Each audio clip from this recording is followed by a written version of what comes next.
So, Mr. Γκάρι, what is the role of the World Intellectual Property Organization in the area of copyright?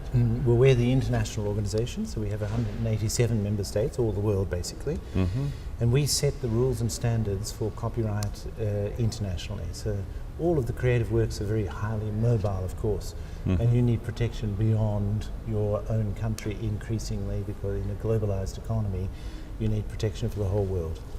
And what are the main issues that have been achieved in this area worldwide, and what changes in this digital era?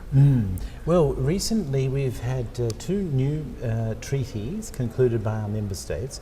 The first one we call the Beijing Treaty on audiovisual performances. That really brought actors, technically their performances, into the protection framework internationally. For various historical reasons they had been excluded. So that was a major success in completing the legal framework. And then last year we did the Marrakesh Treaty to improve access to published works for persons who are blind, visually impaired or otherwise print disabled.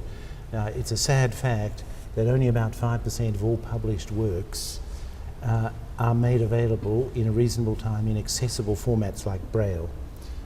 So what this treaty does is create the possibility for usually libraries, sometimes blind associations, to take a copyright work and to make an accessible format out of it and to exchange it internationally, which is very important. How would you summarize the more controversial issues? Well, you've mentioned the digital environment, and I think the whole copyright system, the whole creative industries, let's say, rather than copyright, are in a process of migration of all content, as we now call it, to digital formats. So this is really a massive challenge. It's a massive challenge because, first of all, there is in this world a big disjunction between, on the one hand, the cost of production, and on the other hand, the cost of reproduction.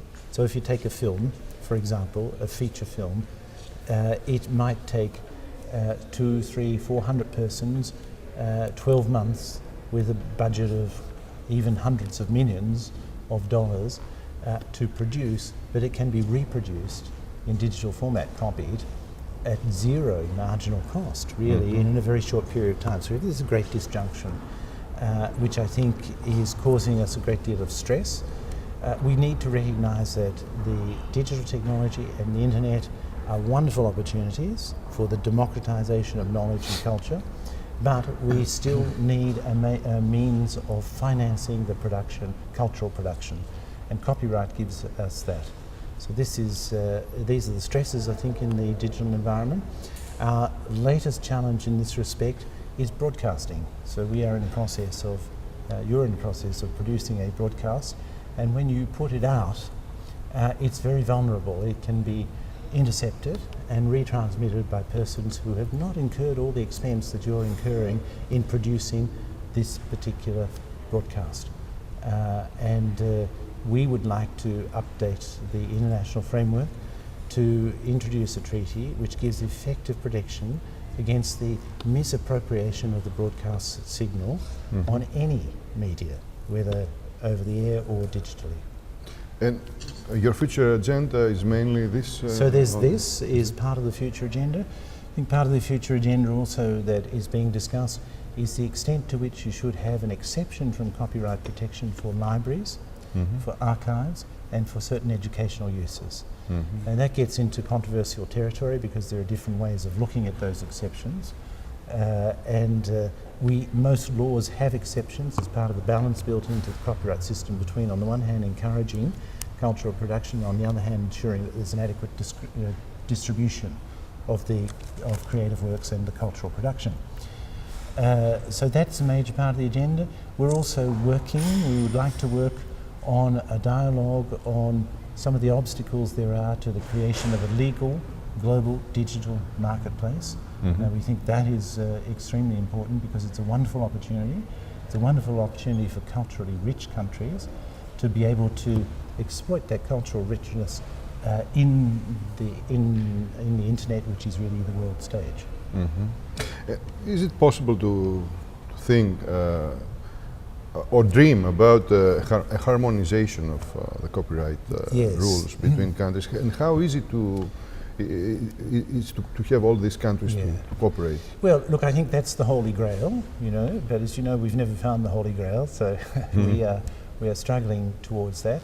But yes, ultimately, I think the internet has created a single space worldwide, globally. Can be accessed, any work can be accessed from anywhere on the globe. So ultimately we need the same rules to apply on the internet, and that will be the marketplace. It already is, but it will be increasingly the marketplace of the future.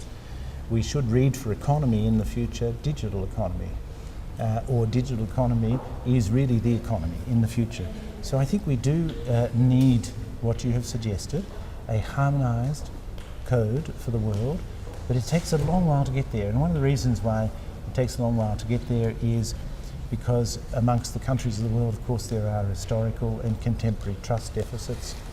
There are asymmetries of knowledge, culture, asymmetries of technology that exist in the world, asymmetries of levels of development, and this makes it very difficult to have a shared understanding of the value of copyright.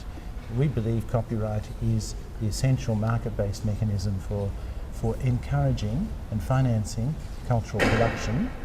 It needs to be a balanced system, but we need ultimately a uniform set of rules for the global marketplace. But Mr. Γκάρι, piracy has become almost a culture. Some, they even say, defense of parts of society. How would you treat these tendencies? They are there. Yeah, they are there. There is no doubt about that. And look, I think that what we've seen in recent years is growing success of business models for delivering paid content. So we see subscription services and streaming services are rising rather rapidly. You know, there were 28 million subscribers to subscription services around the world last year.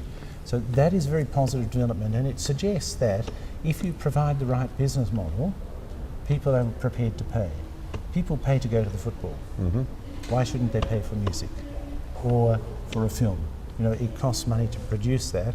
So I think it's not just the right business models that will help, it's also a cultural understanding of the importance of intangibles and the importance of respecting culture and ensuring a vibrant cultural production in the future. All of those things we have to do. We have to work on business models, we have to work on including price I think price comes into it. I think, you know, it's a caricature, broadly speaking. You know, with the internet and digital technology, we've gone from high price, low volume to low price, high volume. And that creates many opportunities for democratization of culture, I think. And the successful business models are those which are low price, high volume, because you've got a global marketplace for which we need rules.